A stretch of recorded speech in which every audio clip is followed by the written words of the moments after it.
उपमन्यु ने कहा, भगवान द्वारकाधीश सुनो, भगवान शंकर जी मुझ पर प्रसन्न हुए और भगवान महादेव जी ने कहा, उपमन्यु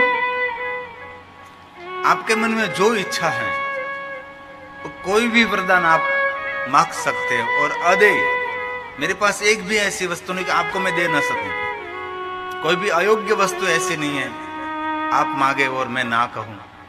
इसलिए आपके मन में जो है सब कुछ आप वरदान मेरे पास से मांग सकते हैं।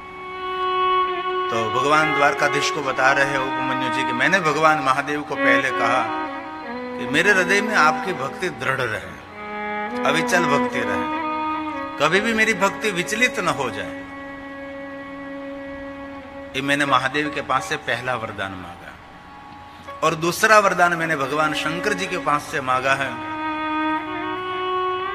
मेरे कुल में प्रभुत्व रहे, सबका नेतृत्व करे, ऐसा प्रभुत्व रहे, ज्ञान में, विद्या में, कोई भी कार्य में, और महादेव आपकी प्रसन्नता रहे। और मेरे कुल में दूध और भात की कभी कमी न रहे, मेरे कुल में खीर का भोजन रहे। और हम सब जानते हैं कि शिव जी की पूजा में खीर की बहुत महिमा है। महादेव के नैवेद्य में खीर की प्रधानता रही है। शंकर जी का जो पुत्र है गणेश, उनको लाडू प्रिय है, लेकिन भगवान महादेव को खीर प्रिय है। सभी देवी देवताओं का अलग अलग भोजन भी माना जाता है, किसको क्या प्रिय है। भगवान शंकर जी को सभी फल प्रिय है, लेकिन उनमें भगवान महादेव जी को रंभा फल बहुत प्रिय है, कदली फल अति प्रिय है, जिनको हम केला कहते हैं, शिव जी को बहुत प्रिय है। ऐसे अलग अलग सभी देवताओं को मिष्टान प्रिय होता है। भगवान शंकर जी को खीर प्रिय है, ऐसे शिव पुराण में बार बार आता है। और गणेश जी को गुड़ प्रिय है, सबका नैवेद्य अलग अलग रहता है। और भगवान कार्तिक स्वामी को चावल प्रिय है, मीठा चावल, खट्टा चावल, तीखा चावल, अम्ली चावल, ऐसे अलग अलग चावलों का भोजन भगवान कार्तिकी को अर्पण किया जाता है। बहुत सारे मिष्टान भगवान कार्तिकी को अर्पण किया जाता है। ऐसे सभी देवताओं के भोग भोजन की अलग अलग रुचि मानी जाती है। तो कल हमने जो देखा, कल हमने जो सुना, और जहां से हमने बात छोड़ी वहां से हम आज बात शुरू करते हैं। उपमन्यु जी ने कहा कि द्वारकाधीश दयालु भगवान शंकर, महादेव के लिए कहा दयालु, दयालु भगवान शंकर जी मेरे सामने प्रसन्नता से देख रहे थे। उपमन्यु ने कहा, द्वारकाधीश निरंतर मेरे सामने भगवान शंकर जी एक कृपा दृष्टि कर रहे थे, मेरी प्रसन्नता में वृद्धि हो रही थी। और द्वारकाधीश भगवान कृष्ण जी ने कहा, उपमन्यु बाद में क्या हुआ आप मुझे बताओ। मेरे हृदय में भगवान शंकर के प्रति दृढ़ भाव, दृढ़ भक्ति, दृढ़ श्रद्धा होने लगे। अब जल्दी जल्दी मुझे महादेव के बारे में बताओ, जल्दी कहो आप। उपमन्यु जी कैलाश के उत्तम शिखर पर द्वारकाधीश को बता रहे हैं, बहुत सुंदर सुंदर बातें हैं। अब कह रहे, सुनो, ये प्रभु मुझे इस आश्रम में आपका सदा सानिध्य मिले। उपमन्यु ने भगवान महादेव जी को कहा, भगवान शंकर जी को कहा कि यहाँ कैलाश पे मैं आश्रम बनाकर बैठा हूं, तो मुझे इस आश्रम में आपका सदा सानिध्य मिले, सानिध्य प्राप्त होता रहे और आपके भक्तों में मेरी परस्पर प्रीति रहे। उपमन्यु जी ने भगवान महादेव को कहा, मैं जिस भूमि पर बैठा हूं, आश्रम बनाकर बैठा हूं, वहां भगवान महादेव जी आपका सानिध्य रहे। और दूसरी बात, जितने आपके भक्त हैं महादेव जी, ये शिव भक्तों में परस्पर प्रीति रहे, ऐसा वरदान दीजिए। और परस्पर शिव भक्तों में प्रीति निरंतर और प्रीति की वृद्धि होती रहे। ऐसा नहीं कि बस आदर कर दिया, आदर में वृद्धि होती रहे, मान सम्मान में एक दूसरे के प्रति आदर होता रहे, ऐसी कृपा कीजिए।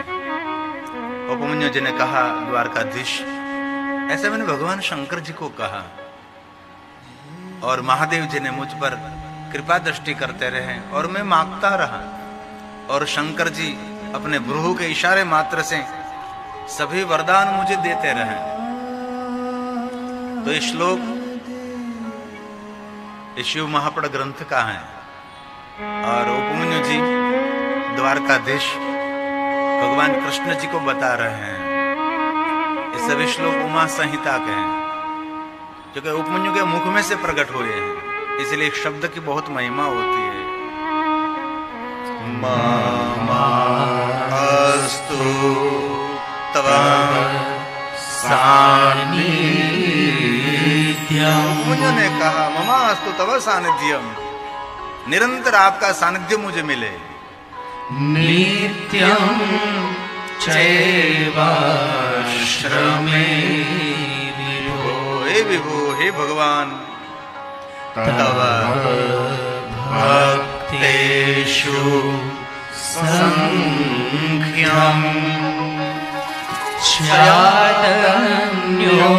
चादन्योन्येषु सदा भवे। कितने सुंदर बात की है। भक्तिषु सांख्यम, एक दूसरे शिव भक्त इसमें सांख्य भाव मित्रता रहे, परस्पर प्रीति रहे। नित्यम, मेरे आश्रम में भगवान आप उपस्थित रहे और आपका सानिध्य मिले। कितनी सुंदर बात मांगी, कितनी सुंदर कहा। और प्रीति में वृद्धि होते रहे, निरंतर आदर रहता रहे और सांख्य, एक दूसरे में मित्रता रहे, प्रीति रहे और मित्रता रहे। ऐसा उपमन्यु जी ने भगवान शंकर जी के पास से मांगा है। और उपमन्यु जी ये बात द्वारकाधीश भगवान कृष्ण जी को बता रहे हैं। जितने क्वालिटी चाहिए એ ક્વોલિટી નથી હો સાગરજી, આ તો હું ચલાવી લઉં છું, એટલે એવું નહીં સમજતા કે સાઉન્ડ સેટ થઈ ગયું છે, એટલે તમારે મહેનત કરવાની જ છે, કારણ કે અવાજ પીસાયેલો લાગે, આમ જેમ ખુલ્લો અવાજ નીકળવો છે ને નથી નીકળતો। और आगे कहा बहुत सुंदर बात है, मेरे इतना कहने पर परमेश्वर सदाशिव हंसकर कृपा दृष्टि से मुझे देखते रहे। सुंदर बात कही भगवान द्वारकाधीश। मैंने शंकर जी को कहा, महादेव जी को, मेरे आश्रम में आपका सानिध्य रहे, सभी शिव भक्तों पर मेरी प्रीति रहे और शिव भक्त परस्पर सांख्य भाव करते रहे, मित्रता करते रहे। और ये मैंने मांगा तो भगवान शंकर जी मेरे वचन को सुनकर, मेरी बात को सुनकर परमेश्वर सदाशिव मुस्कुराते हुए हंसकर कृपा दृष्टि से मेरे सामने देखते रहे शंकर भगवान। और ये उपमन्यु कितना भाग्यवान होगा, भगवान महादेव मुस्कुराते हुए शंकर जी उनको निरंतर देख रहे हैं। जैसे एक बालक तोतड़ी बोली में माता पिता के साथ बोलता है और माता पिता इस बालक को देखते रहते हैं, कितना वात्सल्य होता है। स्पष्ट शब्दों में बात भी नहीं कर सकते, लेकिन पिता उनको देखता है, माता उनको देखते रहते हैं। वैसे ही भगवान शंकर जी मुझे देखते रहते थे और मैं भी शंकर भगवान के सामने देखता रहता था। और जो जो मांगू में भगवान महादेव अपनी भ्रूह के इशारों मात्र से, भगवान महादेव जी बोलते नहीं है, शंकर जी अपने भ्रूह के इशारे मात्र से अपनी आंखों से सब कृपा करते हैं। भगवान शंकर जी तथास्तु नहीं कहते, भगवान शंकर जी अपने आंख बंद करके खोलते हैं। समझ लेना चाहिए कि भगवान शंकर जी ने वरदान दे दिया है। ऐसे भगवान भ्रूह से वरदान देते हैं। भवत भ्रू प्रणहिताम, जब पुष्पदंत महाराज ने कहा ना कि भगवान शंकर जी सभी वरदान देते हैं, लेकिन अपनी आंखों के इशारे मात्र से वरदान देते हैं, अपने भ्रूह के इशारे मात्र से सभी वरदान देते हैं शंकर जी। यहाँ उपमन्यु जी ये बात कह रहे हैं कि जो जो मैंने भगवान शंकर भगवान के पास से मांगा है, भगवान महादेव जी एक शब्द बोले नहीं, भगवान शंकर जी अपने नेत्रों के द्वारा मेरे सामने हंसकर कृपा दृष्टि से भगवान शंकर जी सभी वरदान मुझे देते रहे। ये उपमन्यु जी भगवान द्वारकाधीश भगवान कृष्ण जी को सब कुछ बता रहे हैं। और ये सभी बात शिव महापुराण ग्रंथ की है। ये श्लोक शिव महापुराण ग्रंथ का है। समझो व्यास जी का प्रसाद है। एवं मुक्तो, मुक्तो मया शंभुर रहस्य परमेश्वर। हास्य विशेष प्रकार से हंसते हुए परमेश्वर मेरे सामने कृपा दृष्टि कर रहे हैं। कृपा दृष्टया निरीक्षण कर रहे हैं। कृपा दृष्टि करते हुए मुझ पर दृष्टि करते हुए निरीक्षण करते हैं भगवान। और उपमन्यु ने कहा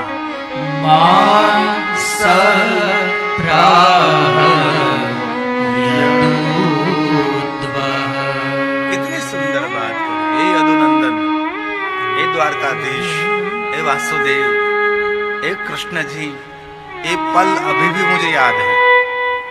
ये भूतकाल की बातें कह रहे हैं। अभी शंकर जी उपमन्यु का ये सब मिलन वो तो पहले हो गया है।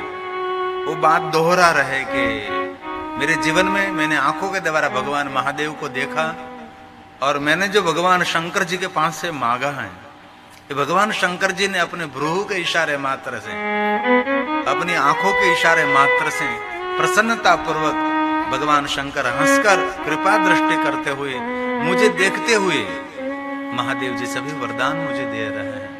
कितनी सुंदर बात है। उपमन्यु जी भगवान द्वारकाधीश को बता रहे हैं कि द्वारकाधीश, भगवान शंकर जी की मुझ पर बहुत कृपा रही है।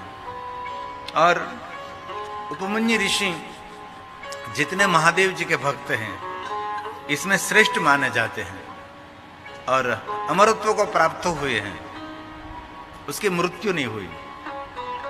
बहुत सारे ऋषि की कथा शिवपुराण में कही गई है, कभी मृत्यु नहीं हुई। और जिसने भगवान शंकर जी की साधना की, जिसने भगवान महादेव की उपासना की है, उनमें किसी का मृत्यु नहीं। मार्कंड को देखो, उपमन्यु को देखो, ऐसे बहुत सारे जो ऋषि मुनि हैं अमरत्व को प्राप्त हुए निरंतर हैं। विश्वामित्र से लेकर दुर्वासा से लेकर जो गौतम से सभी, वशिष्ठ महाराज से लेकर विश्वामित्र से लेकर सभी महात्मा चिरंजीवी रहे। अभी भी बहुत सारे साधु संत महात्मा बोलते हैं हिमालय पहाड़ में ये सभी अशरीर हो रहते हैं।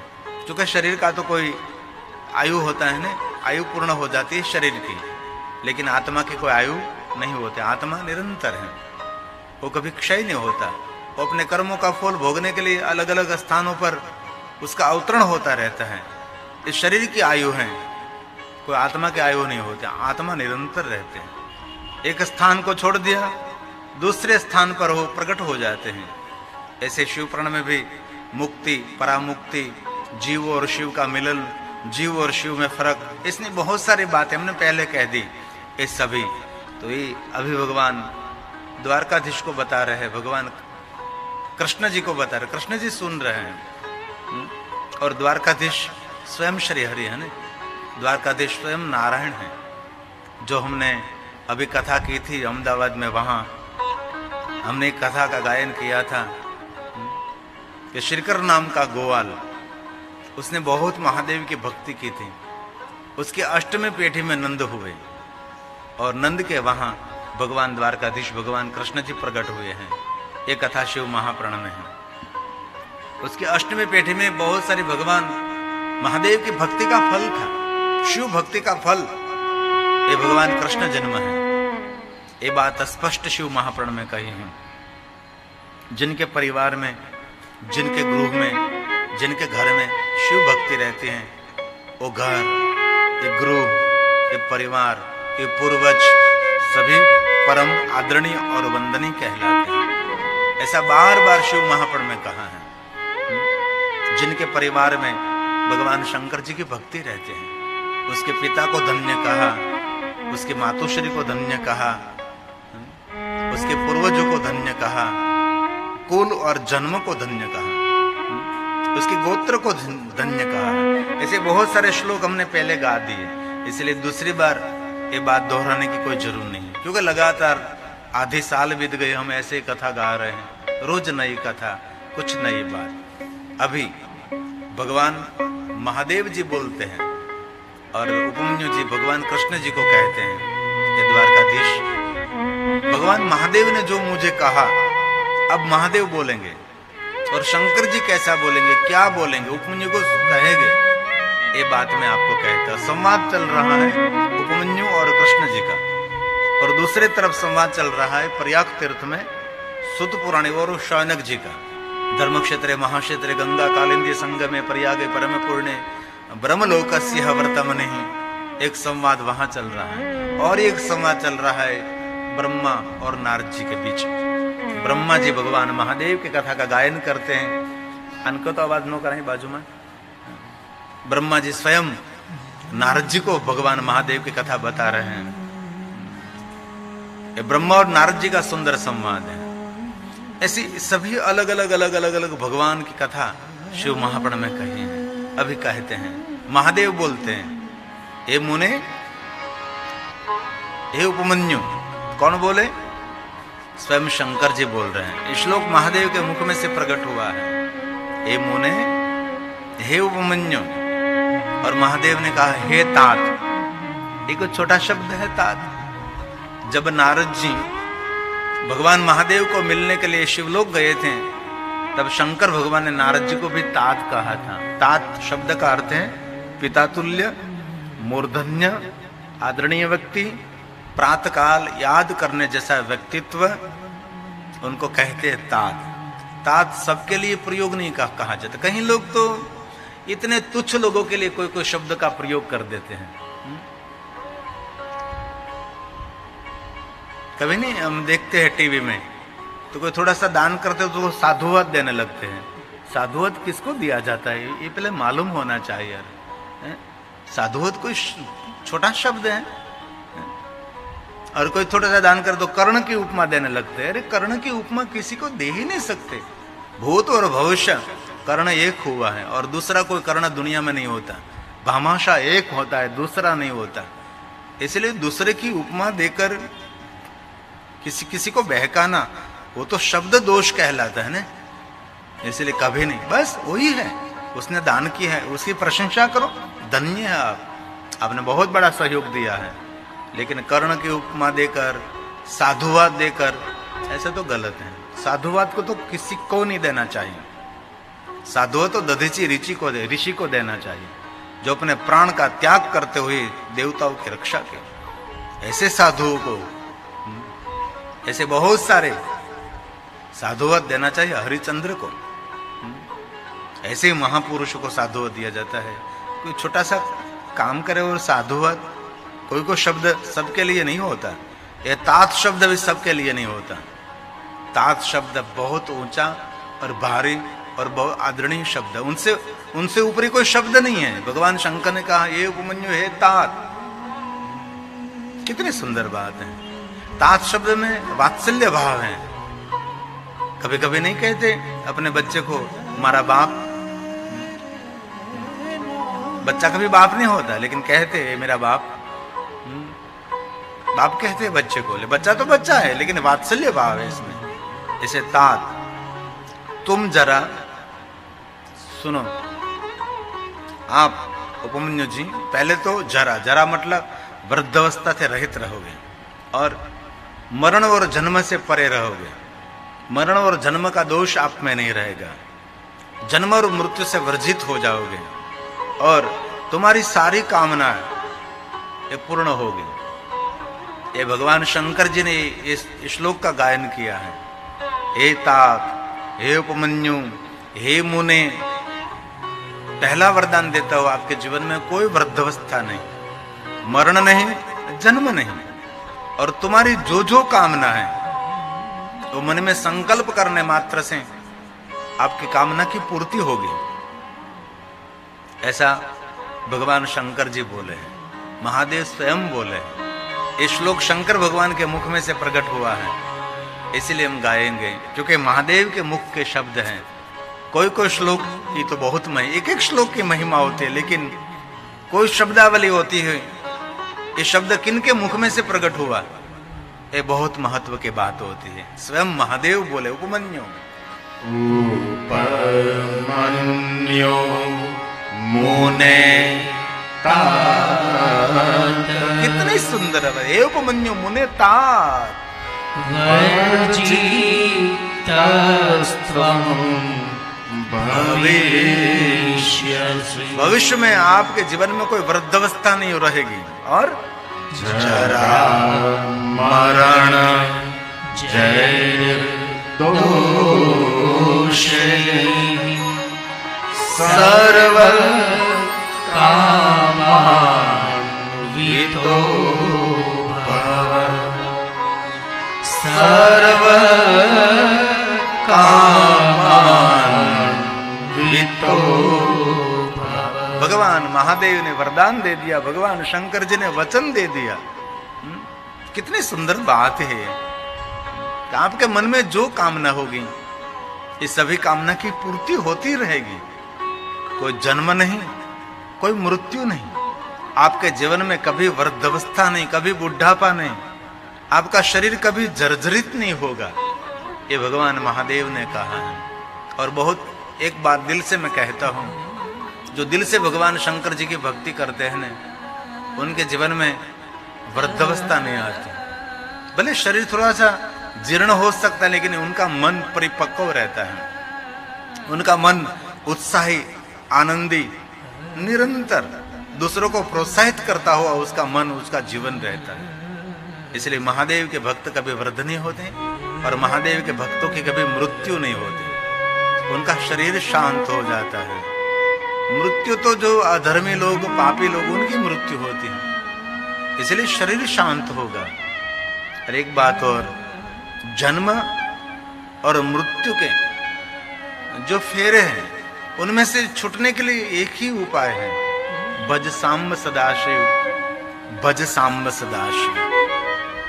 जो स्वयं मृत्यु और जन्म से परे हैं। शंकर जी का कोई जन्म नहीं, महादेव की कोई मृत्यु नहीं है। इसलिए जो स्वयं जन्म और मृत्यु से परे हैं वो परमेश्वर आपको जन्म और मृत्यु से पर कर सकते हैं। बाकी तो बंधे से बंधे मिला, छुड़ाने का क्या उपाय। कर सेवा निर्बंध की तो पल भर में छुड़ाए।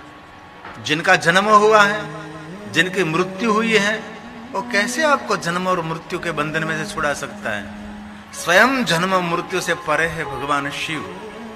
और एक बात तो बहुत सबको याद रखनी चाहिए, कोई भी देवी देवताओं की उपासना करो, लेकिन आपका अंतिम स्थान तो शिव ही है।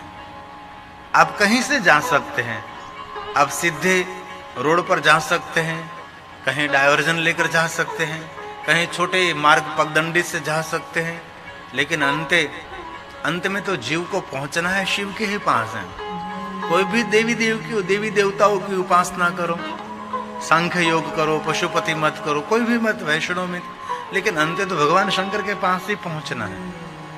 जैसे सारी पृथ्वी की सभी नदियां, सभी सरिता भगवान, सभी सरिता सागर को भी मिलती है ना, वैसे ही अंत में तो सभी पंथ पंथादि, सभी संप्रदाय, सभी विचारधारा, अलग अलग मत मतांतर, पशुपति मत से लेकर जो वैष्णव मत, अब अलग शास्त्रों का मत, अंत में सभी मत तो भगवान शंकर को ही पहुंचते हैं। अंत में तो शिव ही है। पुष्पदंत महाराज ने इस बात पर बहुत सुंदर बात की है।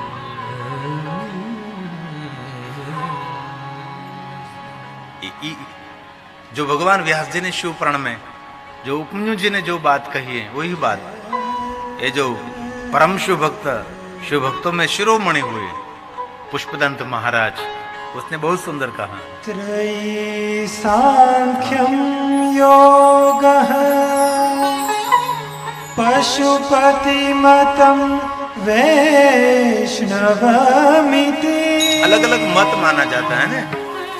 प्रभिन्ने प्रस्थाने परमिदमद पाथ्यमिति च रुचिनां वैचित्र्या। जिनकी जो रुचि, द्रुज कुटिल नानां अथ जुषा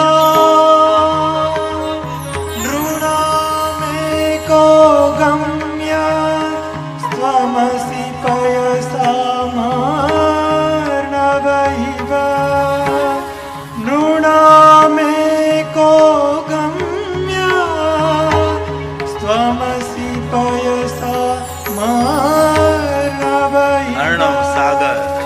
सभी सरिता सभी नदी सागर को मिलते हैं, वैसे सभी विचारधारा सभी मत मतांतर कोई भी संप्रदाय कोई भी विचारधारा अंत में तो भगवान शंकर को ही मिलते हैं। और बहुत दिल से कहता हूं, जीवन को धन्य और जीवन को सफल करना है तो सभी देवताओं का आदर तो जरूर करना चाहिए, लेकिन शिव को प्रधान समझना चाहिए। कई लोग शिव जी को प्रधानता नहीं दे रहे हैं, और अभी तो वर्तमान समय में कहीं कहीं लोग तो वो भी प्रचार कर रहे हैं कि हमारे भगवान ने जगत का सर्जन किया है। ऐसा कभी होता ही नहीं। जिन भगवान का जन्म हुआ है वो भगवान सर्जक नहीं होते। जिन भगवान सधाम और मृत्यु हुई है वो जगत के सर्जक नहीं होते। जो अजन्मा है जो निरंतर है वही जगत के रचयिता रहते हैं। विश्व के रचयिता जगत के रचयिता पूरे ब्रह्मांड के रचयिता भगवान शिव हैं। जन्म और मृत्यु में से मुक्त करने वाला देव भगवान शिव है। ओम मृत्युंजय महादेव त्राहि माम शरणागतम। हम रोज बोलते हैं ना, जन्म मृत्यु जरा व्याधि पीड़ितम कर्म बंधन है। सभी जीवन के कर्मों के बंधनों में से मुक्त करने वाला शिव है। कर्मों के बंधनों में से छूटने के लिए भगवान महादेव का ही आराधन करना पड़ेगा, शंकर जी का ही भजन करना पड़ेगा, और कोई मार्ग ही नहीं। महादेव का भजन करने से, शिव जी को याद करने से अपने कर्म को तोड़ते हैं। कई लोग कहते हैं ना कि भगवान, कई लोग कहते हैं कि कर्मों का फल तो भोगना ही पड़ता है, लेकिन जो महादेव की साधना नहीं करते उनको सभी कर्मों का फल भोगना पड़ता है। लेकिन भगवान शंकर जी के उपासक, भगवान महादेव के जो भक्त हैं उनके सभी कर्म क्षय हो जाते हैं। उनको कोई कर्म का फल भोगना नहीं पड़ता। कर्म बंधन है, सभी बंधनों में से वो मुक्त हो जाता है। धीरे धीरे माइक खराब था तो जैसा, अगर सुधर तो न थे। जन्म मृत्यु जरा व्याधि, व्याधि मतलब पीड़ा, व्याधि मंदिरम। ये शरीर क्या है? व्याधियों का मंदिर है। कोई नहीं कोई रोग, कोई न कोई पीड़ा, कोई न कोई वेदना। जैसे जैसे शरीर जर्जरित होता है वैसे पीड़ाओं की वृद्धि होती है। जहां तक शरीर जर्जरित नहीं है वहां तक इतनी पीड़ा नहीं है, लेकिन जैसे जैसे शरीर पुराना होता जाता रहता है, जैसे शरीर जर्जरित होता है वैसे रोगों की वृद्धि होती है। इसलिए शरीर को कहा व्याधि मंदिरम। इनमें पीड़ा और व्याधि रहती है। भगवान महादेव की साधना, भगवान महादेव की उपासना करें, भगवान शंकर जी को जो याद करते रहते हैं, भगवान शंकर जी सभी व्याधि, सभी पीड़ा, सभी दुख भगवान शंकर जी हर। महादेव जी उपमन्यु जी को कहते हैं, उपमन्यु जी ये बात याद करते हुए भगवान द्वारकाधीश को सुना रहे हैं। भगवान स्वयं महादेव बोले, हे मुने तुम संपूर्ण मुनियों में पूजनीय रहोगे। कितनी सुंदर बात है। जितने मुनि हैं, जितने महात्मा, जितने ऋषि हैं, भगवान शंकर जी ने आज उपमन्यु जी को वचन दिया है कि सभी मुनियों में, सभी ऋषि मुनियों में आप पूजनीय रहोगे और आप यश और धन से परिपूर्ण रहोगे। यश, यश मतलब कीर्ति, मान, सम्मान, प्रतिष्ठा। भगवान महादेव जी सब कुछ देते हैं। मुनियों की सभा में, ऋषि मुनियों की सभा में आप ही पूजनीय रहोगे और यश और धन से परिपूर्ण। उपमन्यु जी मैं आपको वरदान देता हूं और मेरी प्रसन्नता से पद पद पर तुम्हें शील, रूप, गुण तथा ऐश्वर्य की प्राप्ति होती रहेगी।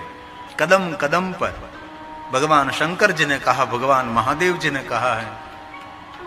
ये सभी वरदान भगवान महादेव ने उपमन्यु जी को कहा है। धन से परिपूर्ण, यश और कीर्ति से परिपूर्ण महात्माओं की सभा में आप पूजनीय रहोगे और मेरी प्रसन्नता से पद पद, पद पद न मतलब कदम कदम पर, कदम कदम पर, पद पद पर तुम्हें शील, शील तो बहुत महत्व की वस्तु है। सभी गुणों की खान, शील रतन सबसे बड़ा। शील से कोई बड़ी वस्तु नहीं है। जिनमें शील हो वही वंदनीय है, जिनमें शील हो वही पूजनीय है, जिनमें शील हो वही आदरणीय है। शीलवंत साधु ने वारे वारे नमिए। जिन साधु में समझ हो और जिन साधु में विवेक नहीं परम विवेक हो उसको शीलवान कहा जाता है। और कदम कदम पर आपको निरंतर रूप रहेगा। भगवान शंकर जी ने कहा आपका रूप कभी कम नहीं होगा। पद पद पर तुम्हें शील, पद पद पर तुम आपको रूप और गुण और ऐश्वर्य प्राप्त होता रहेगा। और जिनको भगवान महादेव मिलते हैं, जिनके सन्मुख भगवान शिव है, उनके ऐश्वर्य में क्या कमी रहती है? उनके ऐश्वर्य तो भरपूर रहता है। शील रतन सबसे बड़ा और सब रत्नों की खान, सभी रत्नों के खदान यह शील। 3 लोक की संपदा वो तो बस शील में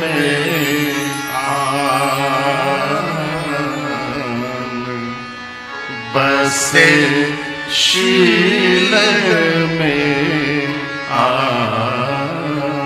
भगवान महादेव ने कहा, आपका प्रभुत्व, आपका नेतृत्व परिपूर्ण रहेगा। धन, यश, कीर्ति, मेरी प्रसन्नता से पद पद पर तुम्हें रूप, गुण, ऐश्वर्य, शील सब कुछ सलामत रहेगा और सबके रक्षा रहेगी।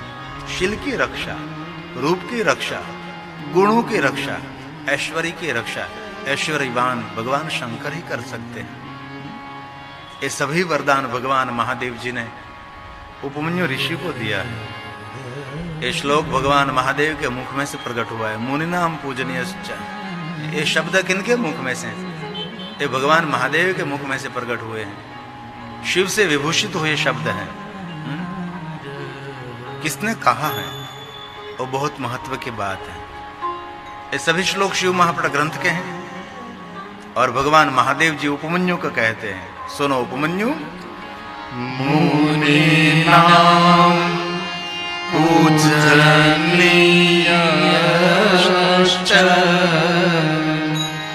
यशोधन समन्वित। कितनी सुंदर बात है। मुनिनाम पूजनीयश्च और यशोधन, यश और धन समन्वित है। कितनी सुंदर बात। भगवान शंकर जी कितना सुंदर बोलते हैं।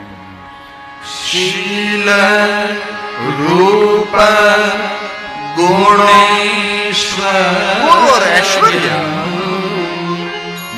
मत प्रसादात् पदे कदम कदम पर पदे पदे मत प्रसादात् पदे पदे। ये मेरा प्रसाद है। शिवपुराण में ज्यादातर भगवान शंकर जी जहां जहां बोलते हैं ना, वहां वरदान नहीं बोलते, भगवान शंकर जी प्रसाद बोलते हैं। और मैंने बहुत समय पहले कथा कही थी, जब भगवान विष्णु जी ने महादेव की साधना की, कठिन उपासना की, भगवान शंकर जी प्रसन्न हुए, तब महादेव जी ने विष्णु को बार बार कहा, मत प्रसादात, मत प्रसादात, ये मेरा प्रसाद रहेगा, ये मेरा प्रसाद रहेगा। और शंकर जी ने एक भी श्लोक में ऐसा नहीं कहा ये मेरा वरदान रहेगा। कहीं भगवान महादेव ने वरदान शब्द का प्रयोग नहीं कहा। मत प्रसादात, मत प्रसादात। निरंतर भगवान शंकर जी ऐसे बोलते, मैं आपको प्रसाद में देता हूँ। और जीवन में कोई कोई वस्तु पुरुषार्थ से नहीं मिलती, प्रसाद से मिलती है। कोई कहे सभी दुनिया का ऐश्वर्य मैं पुरुषार्थ से खड़ा कर सकता हूँ, गलत बात है। पुरुषार्थ तो बहुत लोग दुनिया में करते हैं, सुबह से लेकर शाम तक पूरा पूरा पसीना से भीग जाते हैं, कुछ नहीं रहता हाथ में। इसलिए सब वस्तु पुरुषार्थ से नहीं, कभी कभी भगवान के प्रसाद से मिलती है। मान सम्मान मिला तो समझ लो भगवान का प्रसाद है। किसी के तरफ से आदर मिला, समझो भगवान का प्रसाद है। और भगवान का सबसे बड़ा प्रसाद भगवान शिव की भक्ति है, उनसे बड़ा कोई प्रसाद नहीं होता। इसलिए कोई कोई वस्तु असंभव संभव जीवन में हो जाती है, तब समझ लेना चाहिए शिव का प्रसाद है। किसी के प्रति आदर, किसी के प्रति स्नेह, किसी के प्रति प्रेम, किसी के प्रति पूज्य भाव, ये भगवान का प्रसाद रहता है। इसलिए यहाँ का मत प्रसादात पदे पदे, कदम कदम पर मेरा प्रसाद आपको मिलता रहेगा। और जिनको शिव मिले हैं ये उपमन्यु का है, कोई छोटे महात्मा है। उपमन्यु की श्रेष्ठता कितनी समझनी चाहिए। भगवान महादेव ने कहा अशोधन, धन और यश दोनों मिले। कई लोगों के पास यश कीर्ति होती है, धन नहीं होता। कई लोगों के पास बहुत सारा धन होता है लेकिन कीर्ति यश नहीं होता, उसका कुछ नाम नहीं होता। लेकिन भगवान शंकर जी यश और धन दोनों देते हैं। और ये कम है, ये कम है। द्वारकाधीश कृष्ण जी जिनके चरण में बैठकर हाथ जोड़कर विद्या पा रहे हैं, ये कितनी बड़ा यश है। और कृष्ण कोई सामान्य है, स्वयं श्री हरि है, स्वयं श्री नारायण है, स्वयं नारायण भगवान कृष्ण जी, भगवान द्वारकाधीश उपमन्यु के चरण में बैठकर इतनी विद्या पा रहे हैं, हाथ जोड़कर जिज्ञासा व्यक्त कर रहे हैं। ये कितनी बड़ी कीर्ति है। कृष्ण नीचे बैठा है और उपमन्यु ऋषि ऊंचे आसन पर विराजमान है। देखो ये कीर्ति है, ये यश है, ये सम्मान है, ये ऐश्वर्य है उनका। वो कोई छोटा कोई सम्मान माना जाता है। स्वयं द्वारकाधीश जिनको सारी दुनिया नमन करते, सारी दुनिया जिनके आगे सर झुकाती है, ये हमारा द्वारकाधीश बाके बिहारी भगवान कृष्ण जी हैं। वो स्वयं ये महात्मा के चरणों में बैठकर, ऋषि के चरणों में बैठकर, उपमन्यु के सानिध्य में बैठकर ये सभी वार्तालाप, ये सुंदर संवाद हो रहा है। ये छोटा यश है, ऐश्वर्य छोटा है। ये बात शिव महापुराण के हैं। मत प्रसादात पदे पदे, कदम कदम पर महादेव ने कहा मेरा प्रसाद मिलता रहेगा। और जीवन में कभी कभी ऐसी घटना भी हो जाती है, हमने कभी सोचा भी नहीं होता, कभी विचार भी नहीं किया होता, ऐसे कुछ हो जाता है, तब समझ लेना चाहिए ये महादेव का प्रसाद है, ये शंकर जी का प्रसाद है। पहले तो एक युग था, नाम के पीछे प्रसाद शब्द लगाते थे। शिव प्रसाद, प्रेम प्रसाद, शंकर प्रसाद, इसे नाम के पीछे प्रसाद शब्द लगता था, नाम के पीछे शंकर शब्द लगता था। अब लाल भी चला गया, लगभग कुमार भी चला गया, कुछ भी नहीं लगाते, भाई भी नहीं लगाते, सिर्फ अकेला नाम हो गया। कुछ उपमा नहीं, कोई सम्मान नहीं, नाम के पूछे कोई सम्मान वाचक शब्द भी नहीं लगाते, ऐसे लुखा नाम हो गया। ये भगवान महादेव ने कहा कि मेरा प्रसाद है। शंकर जी बहुत सुंदर बोले हैं। ये संवाद भगवान महादेव उपमन्यु का संवाद है।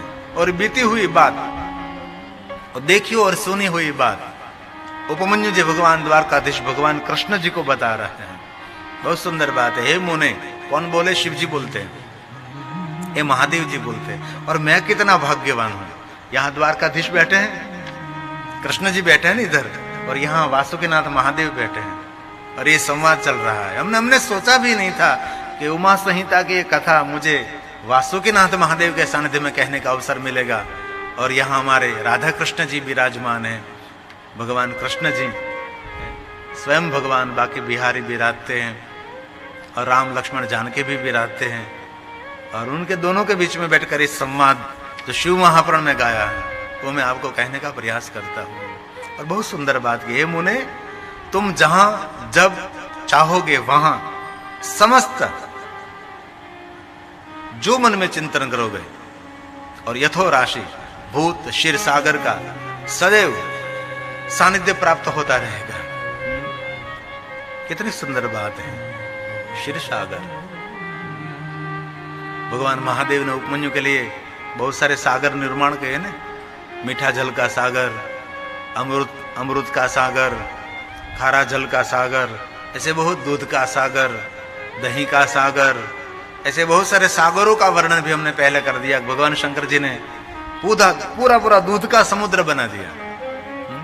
क्योंकि उपमन्यु जी पहले जब छोटे थे बचपन में दूध के लिए भगवान शंकर का आराधन कर रहे थे। घर में दूध नहीं था, और उपमन्यु तो मामा के घर रहते थे, और मामा तो बहुत संपन्न थे, और मामा के पुत्रों के साथ थोड़ा सा मन दुख हुआ, और मामा का घर छोड़कर उसके पिता के गृह पधारे व्यार्धपार्थ के वहां, और माता तपस्विनी देवी के पास से उसने दूध मांगा, और माँ ने दूध नहीं दिया। तो वार्तालाप होगा, दूध क्यों नहीं है? तब माता ने दरिद्रता की बातें सुनाई, निर्धनता की बातें सुनाई। निर्धनता और दरिद्रता को दूर करने के लिए स्वयं उपमन्यु जी भगवान शिव साधना, शिव उपासना करने के लिए गहन जंगल, गहन वन में गए। और महादेव के पास से ये दूध का समंदर, ये मीठा जल, खारा जल, ये अमृत का जल, ऐसे बहुत सारे समुद्रों की रचना भगवान शंकर जी ने उपमन्यु के लिए की है। और ये बात फिर से उपमन्यु जी दोहरा रहे हैं, यथो राशि भूत सागर, क्षीर सागर का सदैव सानिध्य प्राप्त होता रहेगा, मेरा सानिध्य रहेगा। जो चाहोगे वो सब कुछ, आपकी कामना मनोकामना, जो मन में संकल्प करो वही होगा।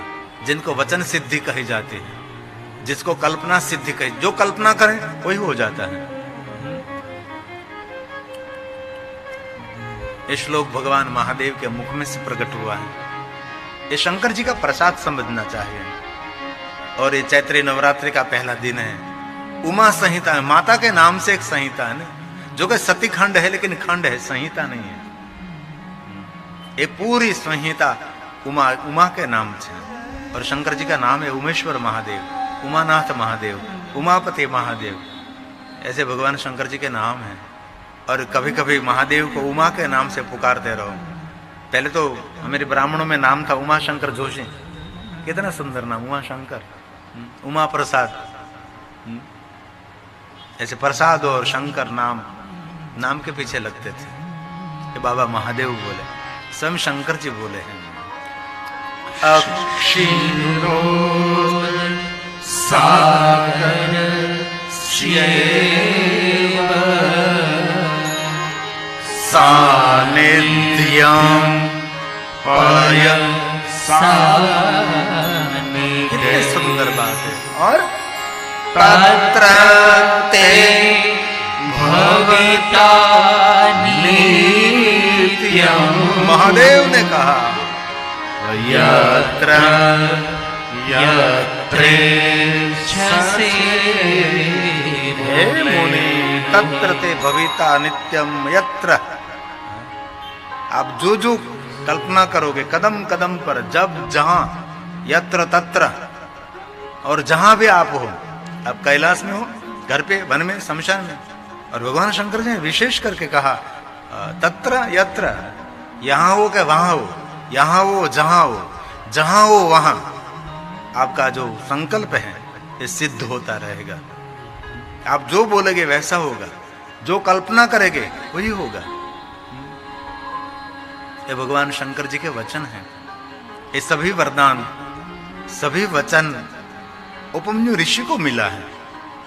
जिस उपमन्यु ऋषि ने अपने नेत्रों के द्वारा, अपने आंखों के द्वारा भगवान शंकर जी को देखा है, भगवान महादेव को देखा है।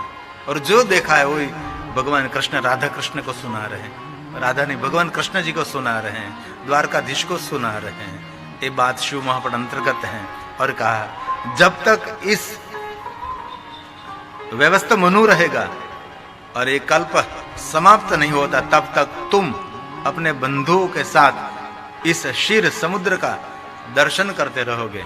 क्षीर समुद्र मतलब दूध का सागर,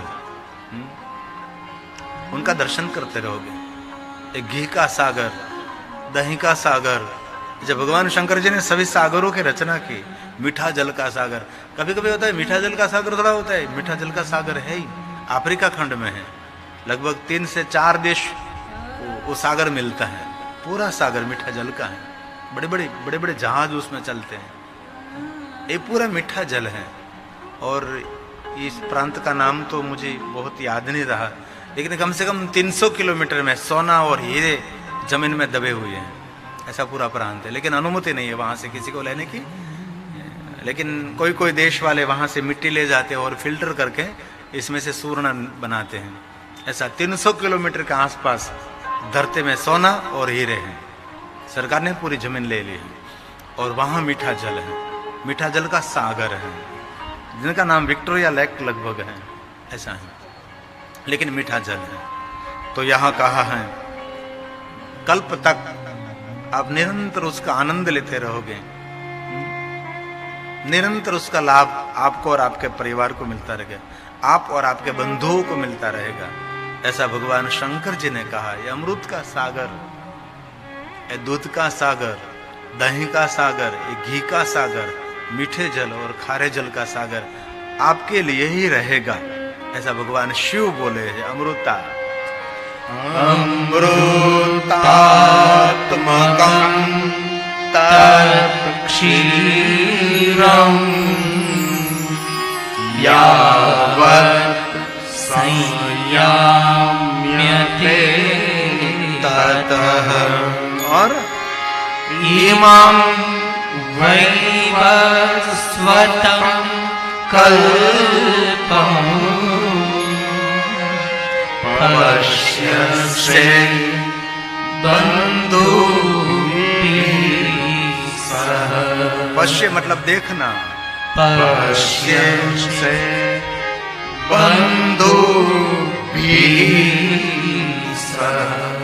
पश्य से बंधु भी सह, सह परिवार के समूह साथ में आप उसके दर्शन करते रहो। पश्य मतलब देखना, लेकिन देखने सुंदर शब्द है दर्शन। आप कहो उसको मैंने देखा है, वो बात अलग है। आप कहो उसका मैंने दर्शन किया है, वो बात अलग रहती है ना। क्योंकि दर्शन एक आध्यात्मिक भाव होता है। देखा मतलब वो तो सामान्य शब्द है, देख लिया, हाँ देख लिया, हमने दर्शन कर लिया, ऐसी बात होती है। ये ऊंच शब्द होते हैं जिनको आध्यात्मिक और मान सम्मानित शब्द कहते हैं। और बहुत सुंदर शंकर भगवान ने, महादेव ने उपमन्यु ऋषि को बहुत सारी बातें कही, और शंकर जी और भी कुछ बोल रहे हैं। महादेव ने कहा मेरे प्रसाद से तुम्हारा गोत्र अक्षय रहेगा। गोत्र मतलब उसका जो कुल, उसकी कुल की परंपरा है अक्षय, कभी क्षय नहीं होगा आपके गोत्र का। मैं तुम्हारे इस आश्रम के सन्निकट सदैव निवास करूंगा। भगवान शंकर जी ने कहा कि आपका जो आश्रम है ना, वहां आसपास ही मैं रहूंगा, वहां ही मैं रहूंगा। और आप जब मुझे याद करेंगे, मुझे पुकारेंगे, तब मैं आपके समक्ष उपस्थित रहता रहूंगा, आपको मेरा दर्शन होता रहेगा। भगवान शंकर जी ने कहा ये मेरे प्रसाद से तुम्हारा गोत्र अक्षय। फिर से भगवान शंकर जी ने कहा मत प्रसादात सदैव ही। यहां पे वरदान शब्द नहीं दिया, वचन भी, वचन कहीं कहीं शंकर जी बोले हैं ये मेरा वचन है, लेकिन वरदान लगभग कहीं ऐसे शब्द का हमने भगवान महादेव के मुख में से शब्द लगभग तो याद नहीं, लेकिन कहीं बोले हुए तो पता नहीं। लेकिन ज्यादातर महादेव ने कहा ये मेरा प्रसाद है, ये मेरा प्रसाद है, ये मेरा वचन है। ऐसा भगवान शंकर जी ने बार बार कहा है। आपके गोत्र अक्षय रहेंगे, कभी कुल की परंपरा अक्षय नहीं होगी। आपका कुल चलता ही रहेगा, चलता ही रहेगा, वंश कभी निर्वंश नहीं होगा। और बाल्यावस्था जो शिव जी की भक्ति करते हैं ना, उसका वंश कभी निर्वंश नहीं रहता। इसलिए विष्णु भगवान ने ब्रह्मा जी और सभी देवताओं को बोला कर कहा था कि आप सुनो, जो बाल्यावस्था से भगवान शंकर जी की भक्ति करते, जो महादेव की भक्ति करते, उनका वंश का विस्तार रहता है, उनका वंश कभी निर्वंश नहीं होता।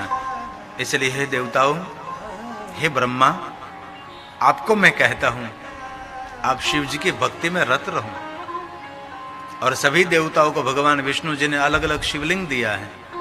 इसलिए भगवान विष्णु जी ने दिया हुआ सभी शिवलिंग देवता निरंतर उसकी पूजा करते हैं और अपनी कामना की पूर्ति करते रहते हैं। इसलिए शिव ही मूल है हमारा, शिव ही हमारा आधार है। और यहाँ उपमन्यु ऋषि को भगवान महादेव ने कहा है ये मेरा प्रसाद है, आपके गोत्र का कभी क्षय नहीं होगा। आपके आश्रम के सन्निकट एकदम नजदीक में रहूंगा, और जब आप मुझे पुकारोगे तब मैं आपके समक्ष उपस्थित रहूंगा। ये मेरा प्रसाद है। बाबा शंकर बोले, बाबा महादेव बोले, भगवान शिव बोले, तवद त्वद गोत्रं चाक्षयं चास्तु तवद आप मत प्रसादात् सदैव हि सान्निध्य माश्रये आश्रय तेऽहं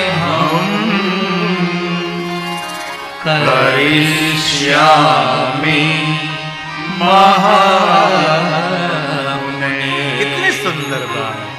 करिष्यामि महामुने। हे महामुनि, मैं आपको प्रसाद स्वरूप में कहता हूं। भगवान शंकर जी उपमन्यु को कितना देते हैं। एक बार शिव प्रसन्न हो गए समझो, कुछ बात की कमी नहीं रहती।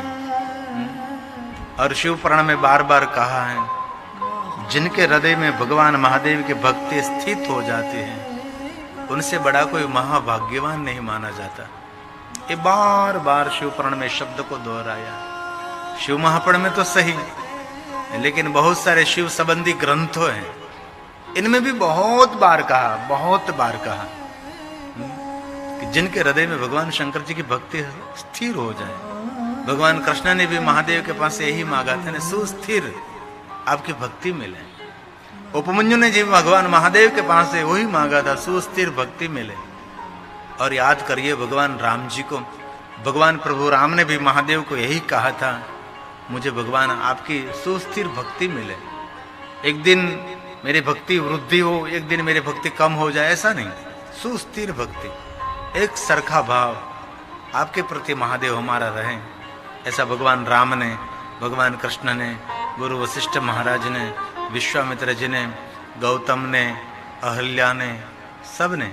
अत्रि महाराज की तो बात ही छोड़ो, अनसुया जी की तो कोई बात ही नहीं कर सकते। और सभी परम शिव भक्त रहे।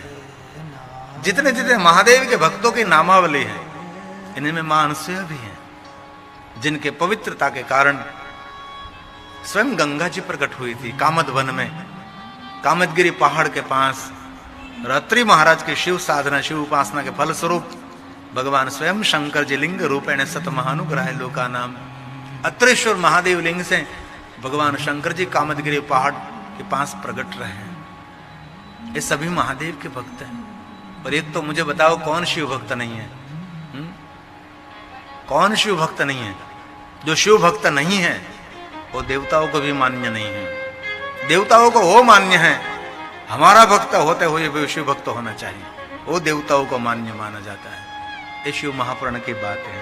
अभी शंकर जी बोल रहे हैं, ए वत्स, पहले कहा तात, तात मतलब पिता, तात मतलब आदरणीय, तात मतलब सदगुरु तुल्य, पूज्य व्यक्ति, प्रातःकाल याद करने जैसा व्यक्तित्व, शुभ घड़ी पर याद करने जैसा व्यक्तित्व, उसको कहते हैं तात। महादेव ने उपमन्यु को तात कहा, अब क्या कहते मालूम? वत्स, पुत्र, आप मेरा बेटा है, तू मेरा बेटा है। और शंकर जी स्वयं कहे तू मेरा पुत्र है, कितना सुंदर लगता है। हम तो रोज शिवालय में जाकर कहते तुम्हें च माता च पिता, रोज रोज बोलते आप मेरे पिता हो, आप मेरी माता हो, आप मेरे गुरु हो, बंधु हो, सब कुछ हो। लेकिन वो कभी बोले कि हे पुत्र बोल, तब जीवन में घटना बनती। यहाँ कहा, ए वत्स, मेरी भक्ति तुम में सदैव स्थिर रहे। अभी जो बात कही वो फिर से आई, सदैव स्थिर रहे। और स्मरण करने पर मैं तुम्हें निरंतर दर्शन देता रहूंगा। आज से तुम सब प्रकार से मेरे प्रिय रहोगे। ये भगवान शंकर जी ने कहा, सब प्रकार से प्रिय रहोगे। कई लोग ऐसे होते हैं सब प्रकार से प्रिय होते हैं, आदरणीय भी होते हैं, मित्र भी होते हैं, सखा भी होते हैं, रिश्तेदार भी होते, समधी भी होते हैं, बहुत बहुत सारे रिश्ते रहते हैं। एक रिश्ता नहीं होता। कहीं कहीं जीवन में ऐसे पात्र होते हैं, उसको सभी उपमा दे सकते हैं। कभी पिता मित्र भी होता है, कभी पिता गुरु भी होता है, कभी पिता माँ भी बन सकता है, कभी भी पिता आदरणीय बन सकते हैं। ऐसे बहुत सारे रिश्ते, मित्र सखा से लेकर सब कुछ। जैसे माँ होती है, किसी की माँ सखी होती है, ऐसे भगवान शंकर जी ने कहा, आज से तुम सब प्रकार से मेरे प्रिय रहोगे, सब प्रकार से प्रिय। आपको मैं पुत्र कहूं तो भी आप मेरे प्रिय हैं, आपको मैं तात कहूं तो भी मेरे लिए आप प्रिय हैं। जो जिस शब्द में आपको मैं पुकारूं, जो जिन शब्दों से मैं आपका संबोधन करूं, ये सभी संबोधन मेरे लिए प्रिय रहेगा। सभी प्रकार से आप मेरे रहोगे। कितने बात है। हम भगवान को ऐसा कहते हैं, तू ही मेरा पति, तू ही मेरा पिता, तू ही मेरा बंधु, तू ही मेरा सखा, तू ही मेरा सब कुछ, तू ही मेरा जीवन, तू ही मेरी जिंदगी, तू ही मेरी श्वास, तू ही मेरे लिए सब कुछ है। परमात्मा को हम ऐसे कहते हैं ना, एक भी बात, पिता भी तू है, पति भी तू है, तमें च माता च तमें पिता, माता भी तू है, सखा बंधु सब कुछ। मेरे स्वामी भी भगवान आप हैं, मेरे कर्ता हारता संहारता मेरे गुरु भी आप है भगवान। ऐसा रिश्ता दूसरों के साथ तो नहीं हो सकता, भगवान के साथ ऐसा रिश्ता हो सकता है कि सभी प्रकार से भगवान हमारे प्रिय हो, भगवान हमारे प्रिय हो। लेकिन यहां उल्टी बात चल रही है। भगवान ने कहा सब प्रकार से आप मेरे प्रिय हो, ये उपमन्यु की तपस्या का फल है। जरा बात तो जरा सोचें, भगवान हमारे लिए सभी रूपों में, सभी स्वरूपों में प्रिय है, लेकिन आज भगवान कह रहे उपमन्यु को, उपमन्यु सभी प्रकार से आप मेरे प्रिय रहोगे।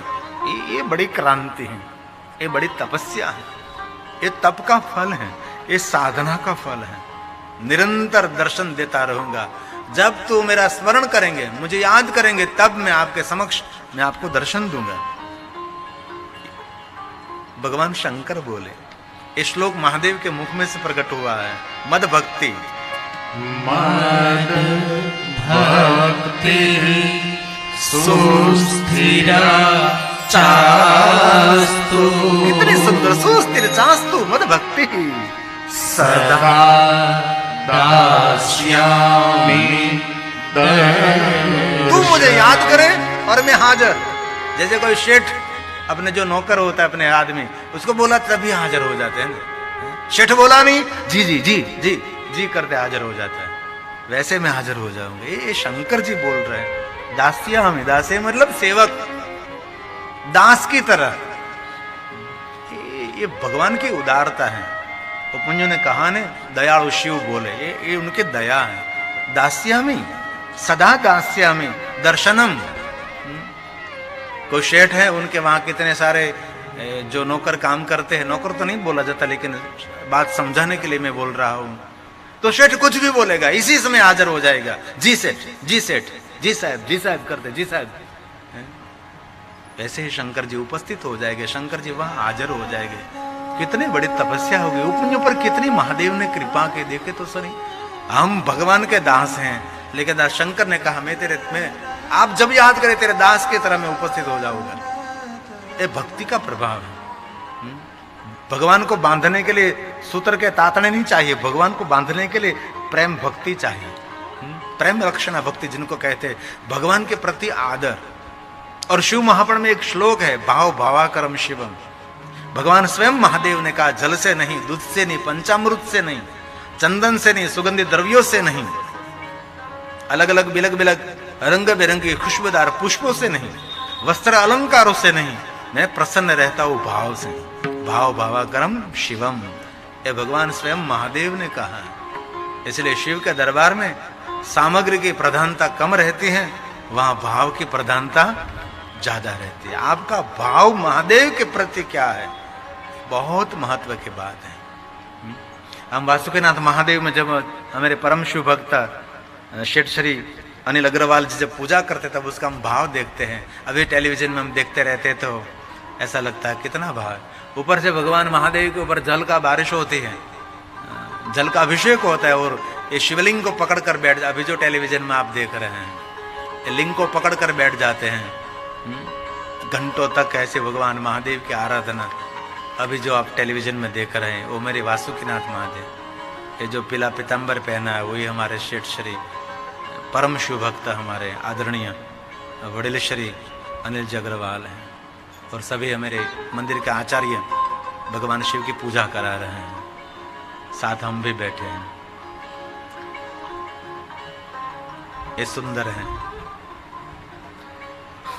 तो भगवान महादेव बोले, सुस्थिरास्तु सदा दास्यामि दर्शनम। और आगे कहा, स्मृतश्च भवता वत्स